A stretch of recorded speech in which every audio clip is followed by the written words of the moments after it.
आधी बारिश में भी छत पर सोने वाला ससुराल। इसलिए मुझे गांव आना बिल्कुल भी नहीं पसंद। फोन के नेटवर्क भी भाग जाते हैं। सोचा था गांव जाकर ढेर सारी वीडियो बनाऊंगी, लेकिन यहाँ तो टावर ही गायब है। माया तो यहाँ है और मैं तुझे बाहर आंगन में ढूंढ रही थी। चल, छत पर तेरी ताई ने बिस्तर लगा दिया है। लेकिन ताई जी ने छत पर बिस्तर क्यों लगाया है? यहाँ है तो नीचे इतने कमरे सोने के लिए। बेटा, गांव में सब लोग छत पर ही सोते हैं। ठंडी ठंडी हवा तो चलती, नीचे तो कमरों में घुटन रहती है बस। मैं तो नहीं सोऊंगी छत पर। मैं नीचे गर्मी में सोना पसंद करूंगी, लेकिन छत पर इस तरह सबके साथ बिल्कुल नहीं। अब तो जानती है कि मुझे प्राइवेसी चाहिए होती है। ऐसे कैसे सबके साथ सो सकती हूँ? बेटा, ये सारी बातें मायके तक ही ठीक कहती है। कल को ससुराल जाएगी तो वहाँ क्या इसी तरह के नखरे दिखाएगी? जो लड़कियां मायके में हर छोटी छोटी चीज में नखरे दिखाती है ना, तो उनको ससुराल भी ऐसा ही मिलता है। कल को तेरे ससुराल वाले छत पर सोने वाले निकले तो तू क्या करेगी? चाची जी, गांव में लोग छत पर सोते हैं, ना कि शहरों में। और मैं शादी गांव में नहीं बल्कि शहर में करूंगी, जहां लोग कमरों के अंदर सोते हैं। इतना कहकर माया सामने वाले कमरे में चली जाती है और दरवाजा बंद कर गर्मी में ही सो जाती है। समय गुजरता है और अब माया का कॉलेज कंप्लीट हो जाता है। माया के माता पिता शहर में ही एक अच्छे घर में माया का रिश्ता कर देते हैं और कुछ ही वक्त में माया की शादी हो जाती है। पता है माया, मैं कब से इस दिन का इंतजार कर रहा था। आज फाइनली हम दोनों एक दूसरे के हो चुके हैं। अंकित ने खुद बेसब्री से इस दिन का इंतजार कर रही थी। वैसे तुमने सोचा है कि हम हनीमून पर कहाँ जाएंगे? अंकित माया एक दूसरे का हाथ पकड़कर बातें कर ही रहे होते हैं कि सभी अंकित खांसने लगता है। यहाँ तो पानी ही नहीं है, आप रुकिए, मैं किचन से पानी लेकर आती हूँ। माया ससुराल में अभी नई थी, इसलिए उसे रसोई ढूंढते हुए थोड़ा समय लग जाता है। और रसोई ढूंढते ढूंढते माया ये नोटिस करती है कि उसके ससुराल में जितने भी कमरे हैं वो सब खाली है। देर रात होने पर भी माया को कहीं पर भी उसके ससुराल वाले नजर नहीं आते। अंकित को पानी देने के बाद जब माया उसे इस बारे में बताती है, आज मौसम काफी अच्छा है ना, इसलिए सब लोग छत पर सो रहे हैं, इसलिए तुम्हें घर में कोई दिखा नहीं। मुझे लगा कि आज हमारी सुहाग रात है ना, इसलिए सभी घर वालों ने हमें प्राइवेसी दे दी। सारी रात दोनों दूल्हा दुल्हन प्यार भरी बातें करते हैं। अगले दिन माया सवेरे उठती है और अपने ससुराल की सारी जिम्मेदारियों को संभाल लेती है। रात के खाने के बाद जब माया किचन समेट कर अपने कमरे में आती है, ये क्या है? मेरा बिस्तर कहाँ गया? चादर तकिया कुछ भी नहीं है कमरे में। भाभी, आपके कमरे से बिस्तर मैं ले गई थी छत पर लगाने के लिए। अब आप भी सारी लाइट्स बंद करके छत पर आ जाइए। लेकिन छत पर क्यों? अरे भाभी, वो क्या है ना, हम लोग ज्यादातर छत पर सोते हैं और आज तो मौसम भी काफी अच्छा है, ठंडी ठंडी हवाएं चल रही है। चलिए, अब आप भी आ जाइए। माया जब छत पर जाती है तो देखती है कि पूरी छत पर उसके सभी ससुराल वाले बिस्तर बिछाकर बैठे हुए हैं और सोने की तैयारी कर रहे हैं। चलो, अब तो हमारी बहू भी आ गई, अब हम सब एक साथ छत पर सोएंगे। नहीं माँ जी, मैं छत पर नहीं सो सकती। मुझे इस तरह छत पर सोना बिल्कुल भी नहीं पसंद है। अरे बहू, तो हम कौन सा रिश्तेदारों के साथ या किसी और की छत पर सो रहे हैं? हमारी अपनी छत है तो भला सोने में क्या शर्म? माँ जी, मैं अपनी जिंदगी में कभी छत पर नहीं सोई। यहाँ तक कि जब मैं गाँव जाती थी तब भी मैं अकेले नीचे घर में ही सोती थी। भले बाकी सब लोग बाहर छत पर क्यों ना सोए, मैं नहीं सो सकती इस तरह छत पर। माया, क्यों बहस कर रही हो? हम सभी तो सो रहे हैं ना, तो तुम्हें सोने में क्या दिक्कत है? चुपचाप से आकर सो जाओ और बहस मत करो। हम सभी को सुबह जल्दी उठना है। अपने पति के कहने पर न चाहते हुए भी माया को अब अपने बिस्तर पर जाकर सोना पड़ता है। माया के ससुराल वालों को तो छत पर सोने की आदत थी, लेकिन माया आज से पहले कभी छत पर नहीं सोई थी, जिसके चलते उसे काफी अजीब लगता है कि लोग कितने आराम से पैर फैलाकर सो रहे हैं। मैं तो पैर भी ठीक से खोल नहीं पा रही हूँ, हिलने में भी काफी अजीब सा लग रहा है। ऊपर से ससुर जी और देवर जी भी यहीं सो रहे हैं। इन लोगों में क्या जरा भी शर्म नहीं है कि नई नवेली बहू को इस तरह छत पर नहीं सुलाना चाहिए? माया सारी रात ठीक से सो नहीं पाती और ऐसे ही अगला दिन आ जाता है। सुबह होते ही माया जल्दी से नीचे आ जाती है और घर के कामों में लग जाती है। फिर जैसे ही रात होती है तो इस बार भी न चाहते हुए माया को छत पर सोने के लिए जाना पड़ता है। लेकिन आज का मौसम और दिन के मौसम के हिसाब से काफी अलग था। ठंडी ठंडी हवाओं के बजाय आज काफी आंधी तूफान भरी हवाएं चल रही थी। आंधी चलनी शुरू हो गई है। मेरे ख्याल से अब हमें नीचे चलना चाहिए। देखिए ना कैसे बार बार चादर उड़ रही है, चटाई भी इधर से उधर हो रही है। अरे बहू, तो इतनी ठंडी ठंडी हवाओं को आंधी कैसे कह सकती है? भाई, थोड़ी देर पहले तक मुझे कितना पसीना आ रहा था, लेकिन अब देख तुझे क्या ठंडी हवाएं पसंद नहीं है? और नहीं तो क्या बहू, और रही चादर और चटाई की बात तो उन्हें अच्छे से पकड़ कर बैठो, नहीं उड़ेगी। कौन सा तूफान आ गया है? माया के ससुराल वाले तो इस आंधी को काफी एंजॉय करते हैं, लेकिन वहीं माया बार बार परेशान होती है। कभी उसकी चादर उड़ती तो कभी चटाई, तो कभी बार बार मिट्टी माया की आंखों में आने लगती। क्या मुसीबत है, मैं वैसे ही छत पर सोकर कम परेशान थी, जो अब आंधी भी चलने लग गई। जून जुलाई का महीना, ऐसे आंधी तो अक्सर आएगी, मेरा क्या होगा। ऐसे ही कुछ दिन गुजर जाते हैं, लेकिन माया को हर रात आंधी तेज हवा में छत पर सोना पड़ता। आज भी माया जैसे तैसे करके आंधी में सोने की कोशिश करती है कि तभी अब तेज आंधी के साथ साथ बारिश भी शुरू हो जाती है। अरे आप लोग क्यों बारिश में भीग रहे हैं, नीचे नहीं चलना है क्या? मौसम की पहली बारिश है, ये जरा भी भीगेंगे ना तो हम सब बीमार पड़ जाएंगे। जल्दी से बिस्तर उठाइए और नीचे चलिए। भाभी आप कैसी हैं? इतने सुहाने और अच्छे मौसम को छोड़कर आपको नीचे जाने का मन कैसे कर रहा है? माँ मैं तो कह रही हूँ कि आज हम बारिश में भीगते भीगते सोते, शरीर की सारी गर्मी भी उड़ंचू हो जाएगी। माँ, आंचल बिल्कुल ठीक कह रही हैं। कितने समय के बाद तो हम बारिश में भीग रहे हैं। इतनी ठंडी बारिश को छोड़कर नीचे जाने का तो मन भी नहीं करता। लगता है इन लोगों का मानसिक संतुलन हिला हुआ है। बारिश में भीगना तो सुना था, लेकिन बारिश में इस तरह सोता कौन है? खुद को बीमार पड़ेंगे, मुझे भी बीमार करके ही छोड़ेंगे। अपने ससुराल वालों के चलते माया को भी अब बारिश में ही सोना पड़ता है। अगले दिन माया जब खुद को आईने में देखती है तो उसके शरीर पर छोटे छोटे लाल दाने निकल आए थे, और साथ ही माया को अब हल्का हल्का बुखार भी महसूस होने लगा था।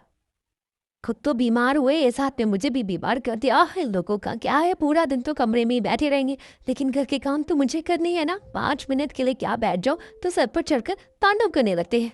बहू ये नहीं किया, बहू वो नहीं किया। अरे बहू हूँ, कोई रोबोट नहीं। इंसान रोबोट को भी थोड़ी देर के लिए आराम करने के लिए छोड़ता है, लेकिन ये लोग तो इतने गए गुजरे हैं कि पूछो मत। ना दिन में सुकून मिलता है, ना रात में चैन। दिन में घर के कामों से परेशान हो और रात में आंधी बारिश से। ऐसे कुछ दिन गुजर जाते हैं। माया सबके खाने के बाद प्लेट उठा रही होती है कि तभी वो अपनी सास और नंद को बात करते हुए सुनती है।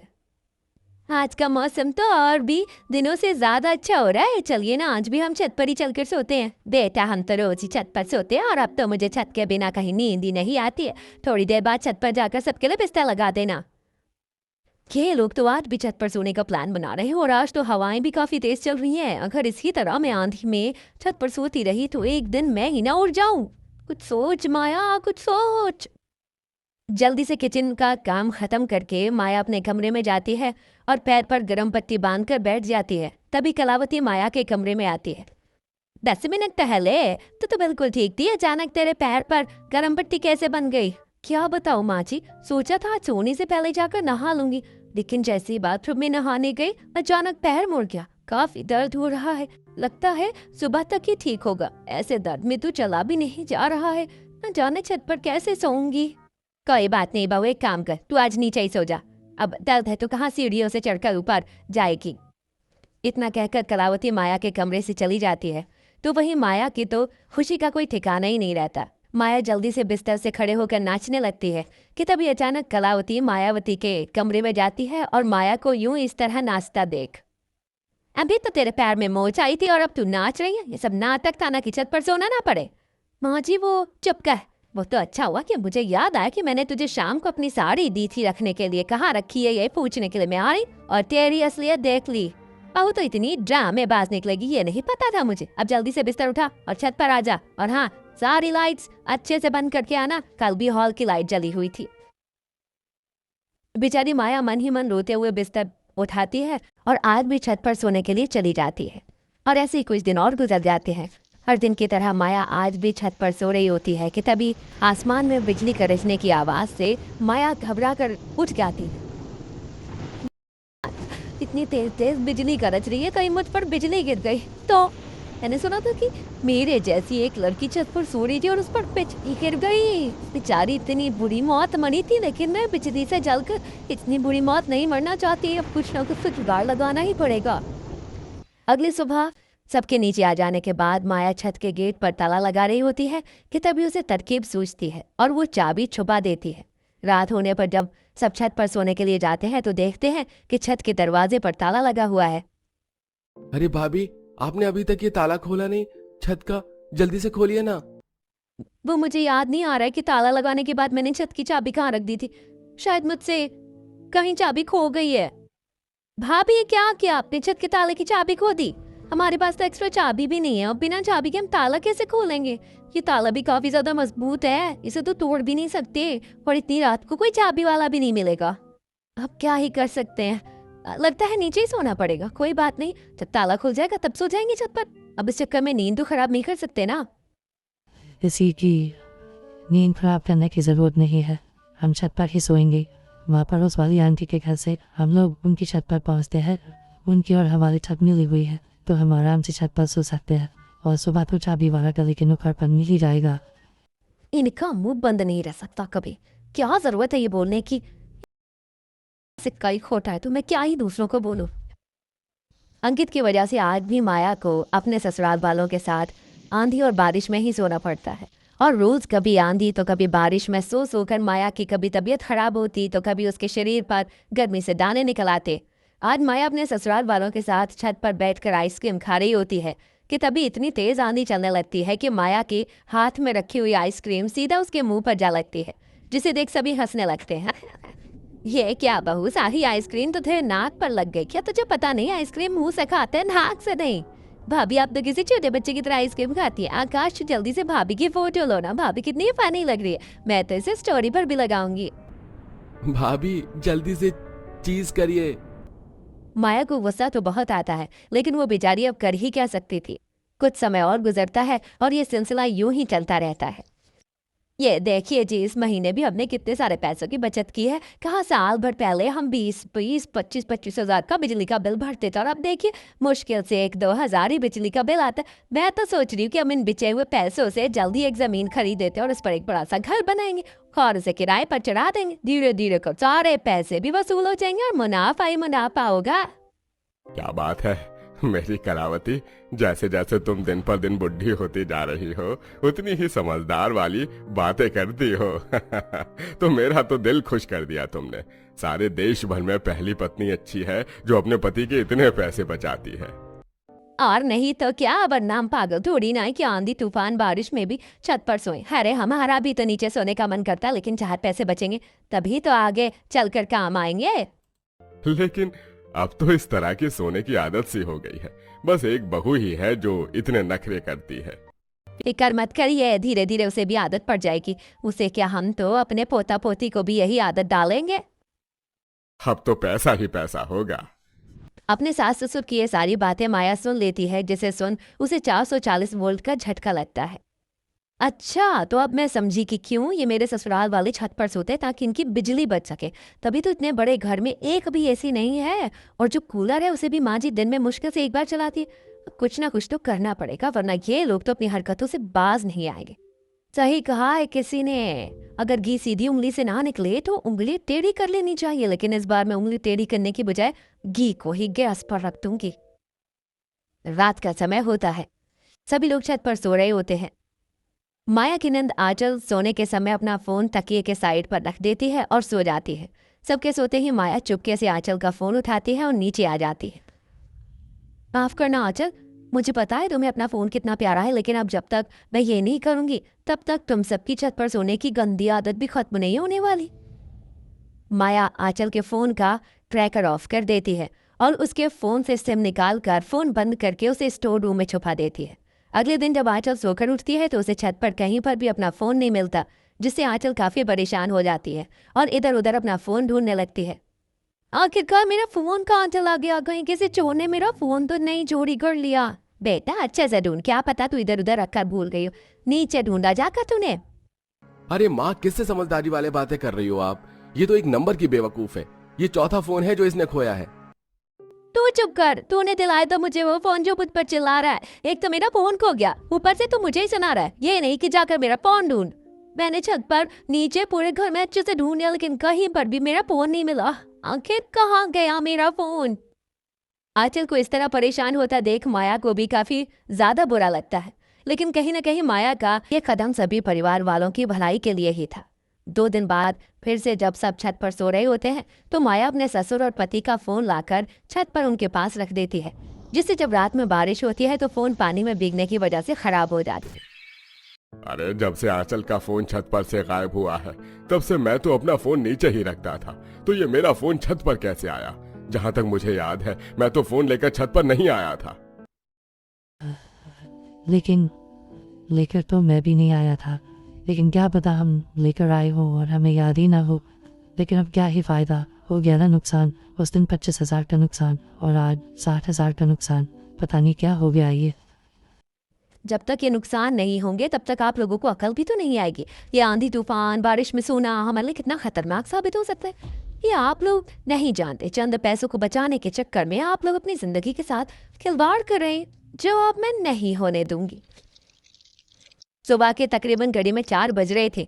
माया जल्दी से उठती है और नीचे घर में जाकर पूरे कमरे का दरवाजे और अलमारियां खोल देती है, सारा सामान इधर उधर बिखेर देती है और वापस छत पर जाकर चुपचाप से सो जाती है। सुबह होने के बाद जब सब लोग नीचे आते हैं और घर की ऐसी हालत देखते हैं, ये क्या हो गया, हमारे घर में चोरी हो गई।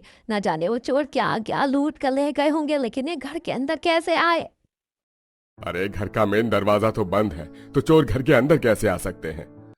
मैंने चेक किया है, शायद वो हमारे बाथरूम की खिड़की से आई है। हमारी बाथरूम की खिड़की थोड़ी बड़ी है और खुली हुई भी है, लगता है वहीं से चोर घुस आई। लेकिन कितनी अजीब बात है ना, हमारे घर में चोर आए और कोई भी सामान इधर से उधर नहीं हुआ, बस कपड़े फैले और अलमारियां खुली, ना पैसे चोरी हुए ना गहने।